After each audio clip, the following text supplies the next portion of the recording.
What if everything you were taught about money was wrong? Not slightly off, not missing a few details, completely, fundamentally wrong? That's the question Robert Kiyosaki dared to ask in 1997 when he published a slim, unconventional book that would go on to sell over 40 million copies worldwide, spend decades on bestseller lists, and change the way an entire generation thought about wealth, work, and financial freedom. The book is called Rich Dad, Poor Dad, and today we're going to walk through every major lesson, the ideas that made people rethink their careers, quit their jobs, start businesses, and stop trading their most precious resource, time, for a paycheck that never quite felt like enough. This isn't just a summary. This is the philosophy behind the book, laid out clearly, honestly, and in full, so that by the time you finish listening, you'll understand not just what Kiyosaki said, but why it matters and what you can actually do with it. Let's begin. Chapter 1. Two Dads, Two Worlds. Robert Kiyosaki grew up with two father figures. The first was his biological father, a highly educated man, a PhD, a respected government employee who worked hard his entire life, believed deeply in the system, and yet died with very little to show for it financially. Kiyosaki calls him his poor dad. The second was his best friend, Mike's father, a man who never finished the 8th grade, who built businesses from nothing, who became one of the wealthiest men in Hawaii. Kiyosaki calls him his rich dad. Now here's what's fascinating. Both men were successful by certain measures. Both were intelligent. Both worked hard. Both had strong values. But they saw money in completely different ways, and those differences shaped everything. Poor Dad believed that a good education led to a good job, and a good job led to financial security. He said things like, "I can't afford that." He saw his paycheck as the goal. He believed that the love of money was the root of all evil. He trusted the government to take care of him in retirement. Rich Dad thought differently. Instead of saying, "I can't afford that," he would ask, "How can I afford that?" It's a small shift in language, but it's a massive shift in mindset. One closes your mind, the other opens it. Rich Dad believed that the wealthy don't work for money, they make money work for them. He believed that financial education was the most important education you could get, and that schools were failing to teach it. And so, from a young age, Robert Kiyosaki had a choice. Which dad's philosophy would he follow?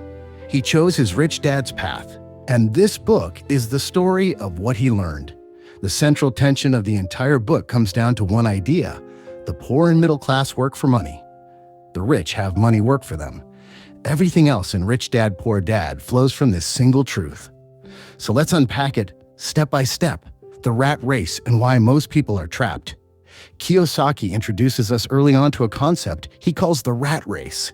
Here's how it works. You go to school, you study hard, you get a degree, you land a job, the job pays a salary. You use that salary to buy things, a car, a house, nice clothes, maybe a vacation. Life feels good, but then the bills come. The mortgage, the car payment, the credit cards. And suddenly, you need that salary more than ever. So you work harder, maybe you get a raise. But with the raise comes lifestyle inflation, a bigger house, a newer car, better restaurants. And the cycle continues. Work, earn, spend, repeat. This is the rat race. And the terrifying thing about it is that it feels like progress. You're earning more, you're spending more, you're living well, at least on the surface. But underneath, you're trapped. Because if you stop working, even for a month, the whole thing falls apart. Kiyosaki argues that most people stay in this trap because of two emotions, fear and desire. Fear keeps you in a job you hate, because what if you leave and can't find another one? What if the bills pile up? What if you fail? Desire keeps you spending, because marketers are brilliant at making you want things. A new phone, a bigger TV, a luxury car. And so you work to satisfy your desires, which creates new desires, which requires more work. Rich Dad taught young Robert something radical. He said, "Most people are controlled by fear and greed. They wake up, work for money, get paid, and spend it. Then the cycle repeats. They never stop to ask, is there another way?" The wealthy ask that question. The wealthy step outside the cycle and look at it from above. They don't just earn and spend. They build systems that earn for them. But before we get to how they do that, we need to understand the most important concept in the entire book. The difference between an asset and a liability. Assets versus liabilities. The rule that changes everything. This is the part of the book that people remember most. The part that, once you hear it, you can never unhear. Kiyosaki defines it simply. An asset puts money into your pocket. A liability takes money out of your pocket. That's it. That's the whole thing. And yet most people, including very intelligent, very educated people, get this completely wrong. Here's the most common example. People are told their whole lives that their home is their greatest asset. You buy a house, it appreciates in value, and one day you'll sell it for a profit. That's the dream, right? But Kiyosaki challenges this. Ask yourself, does your home put money in your pocket every month, or does it take money out? Most homes take money out. There's a mortgage, property taxes, insurance, maintenance, repairs, HOA fees. None of these put cash in your pocket. They drain it. Now, does a house eventually go up in value? Often, yes. But Kiyosaki's point is about cash flow, about what happens to your money right now every single month. And a house you live in does not generate monthly income. It costs monthly income. This is not to say homes are bad investments. It's to say, be honest about what they are. Call them what they are. A primary residence is, by Kiyosaki's definition, a liability, not because it has no value, but because it takes money from your pocket each month. Now contrast that with an asset, a rental property that charges more in rent than it costs in mortgage and expenses, that puts money in your pocket. That's an asset. Stocks that pay dividends, those put money in your pocket. Assets. A business that runs without requiring your daily presence, money in your pocket. Asset. Rich Dad's formula for wealth was devastatingly simple. Acquire assets. Minimize liabilities. Use the income from your assets to buy more assets. That's it. That's the whole playbook. The rich build and buy assets. The poor accumulate liabilities and think they're assets.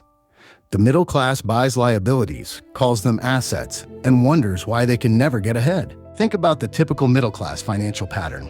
You get a raise. What do? You buy a nicer car, a bigger house. You take a better vacation. You upgrade your wardrobe. All of these take money out of your pocket. Your income goes up, and so do your expenses. Your liabilities grow alongside your income, and you stay exactly where you are, just at a higher altitude. The wealthy do the opposite. When their income goes up, they buy assets, they invest, they build, they acquire. And those assets generate more income, which buys more assets. The cycle compounds, not downward, like the rat race, but upward, toward freedom. Chapter 4, Mind Your Own Business. Here's a question Kiyosaki asks that stops most people cold. What business are you in? Most people answer with their job title. I'm an accountant. I'm a teacher. I'm a software engineer. But Kiyosaki says, that's not your business. That's your employer's business. You are an employee in someone else's business. Your real business, the one you should be building, is your asset column. He tells the story of McDonald's founder Ray Kroc, who famously told a group of MBA students, I'm not in the hamburger business. I'm in the real estate business. McDonald's locations sit on some of the most valuable real estate in the world.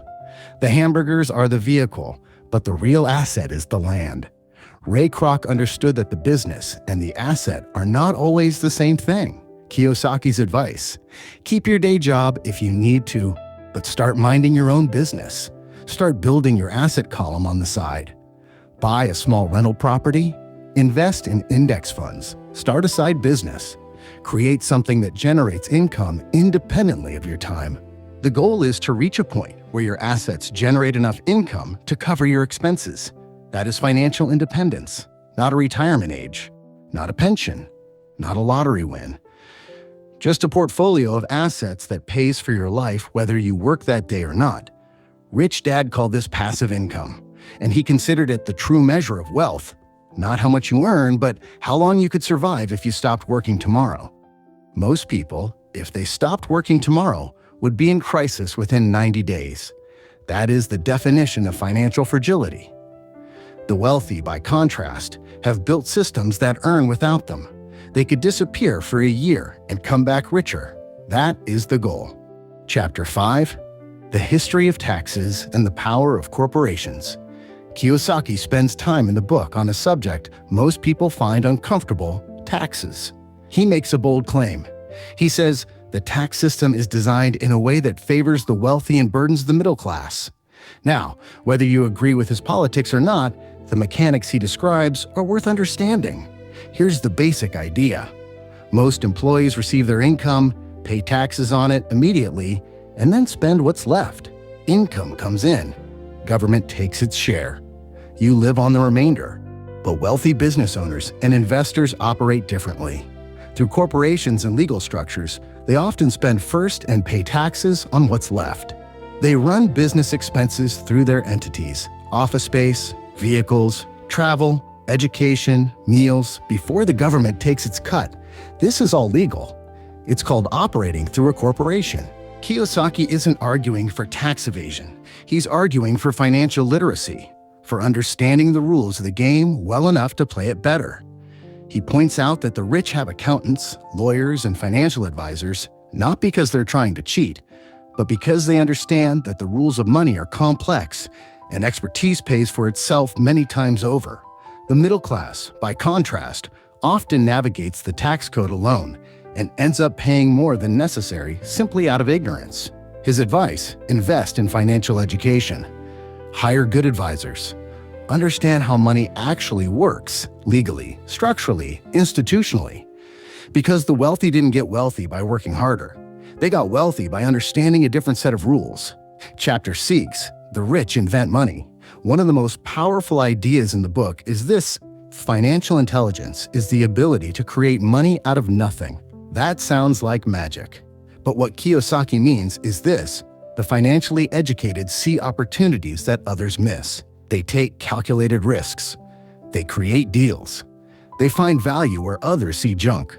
He describes his own experience buying and selling real estate, finding undervalued properties, negotiating smart deals, creating income where none existed before.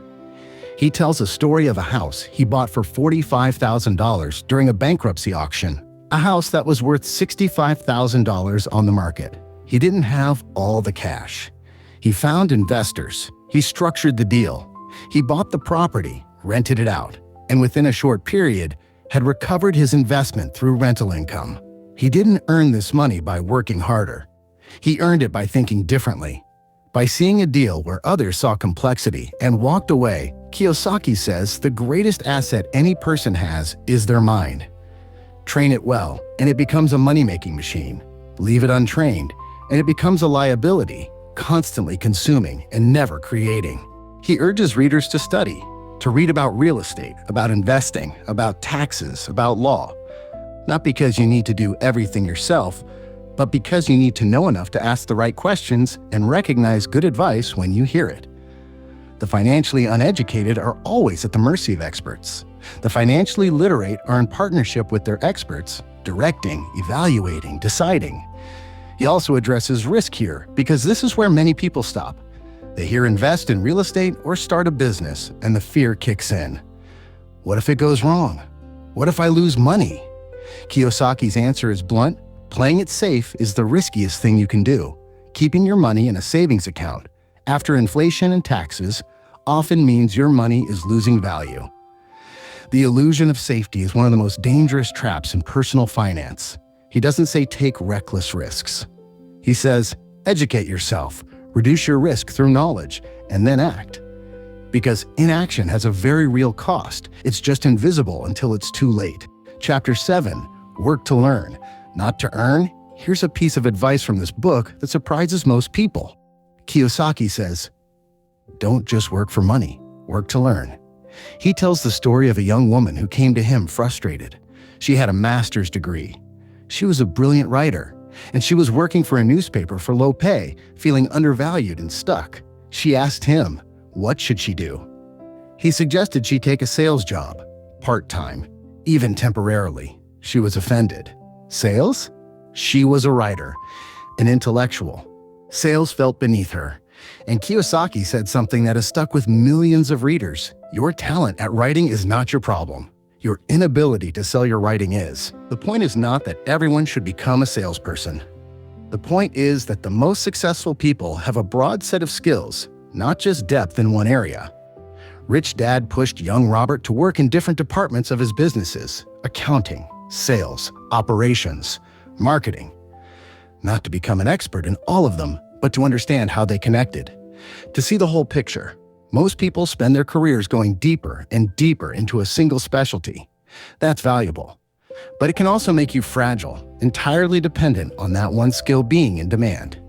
Kiyosaki argues that financial intelligence is the combination of skills: accounting understanding numbers, investing putting money to work, markets understanding supply and demand, and law knowing your rights and protections.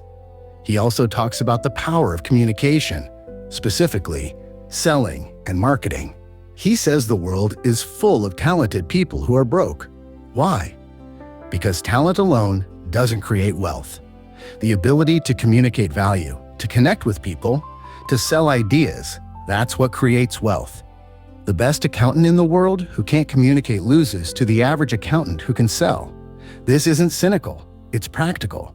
And once you accept it, you can start building the skills that actually open doors. Chapter 8, Overcoming Obstacles.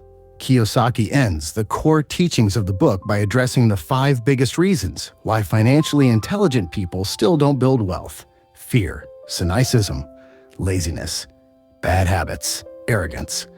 Let's take them one by one, quickly but honestly. Fear.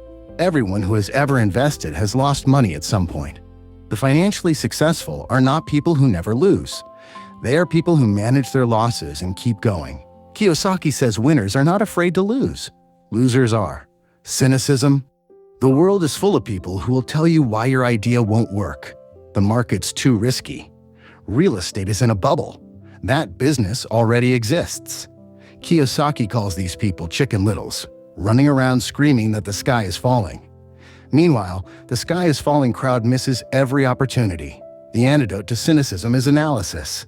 Instead of "that won't work," ask "under what conditions would that work?" Laziness. And here's the counterintuitive one. Kiyosaki says the most common form of laziness is not inactivity. It's staying busy. Busy with work. Busy with kids. Busy with TV. Busy with social media. We fill our lives with busyness to avoid the uncomfortable question: am I actually building anything? The cure for laziness is not more discipline. It's desire. You need a compelling enough reason to build wealth. He calls it your what, your why. Bad habits, Kiyosaki says, pay yourself first. Before the government takes its share, before the bills are paid, before anything, set aside money for investment every single month, and then figure out how to cover your expenses. This reverses the usual pattern. Most people pay everyone else first and invest whatever's left. The wealthy pay themselves first and create the pressure to figure out the rest. Arrogance. Finally, the rich don't know everything. The ones who act like they do are dangerous.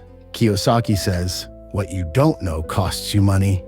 The moment you realize you're ignorant about something, taxes, real estate, stocks, get educated, hire an expert, read a book, take a course. The arrogant avoid admitting gaps. The wealthy hunt for them. So what to do now? Rich Dad, Poor Dad is not a technical manual. It won't tell you exactly which stocks to buy or which property to invest in. What it does, and what it does brilliantly, is shift your mindset. It asks you to stop thinking like an employee and start thinking like an investor. It asks you to look at every dollar you spend and ask, is this building my asset column or draining it? It asks you to be honest about the rat race and whether you're in it. And most importantly, it asks you to take your financial education seriously. Because the cost of financial ignorance is paid every single month in unnecessary taxes, in missed opportunities, in interest payments, in retirement that never arrives. Robert Kiyosaki's 2 dads are not really about 2 men. They're about 2 choices. The choice to follow the crowd, to go to school, get a job, work hard, retire, and hope it all works out. Or the choice to learn differently, to understand how money works, to build assets, to create income that doesn't depend on your presence, and to live life on your own terms. One dad said, "I can't afford it." The other asked, "How can I afford it?" Which question will you ask? If this narration added value to your day, subscribe, share it with someone who needs to hear it, and drop a comment below with the idea that hit you hardest. We'll see you in the next one.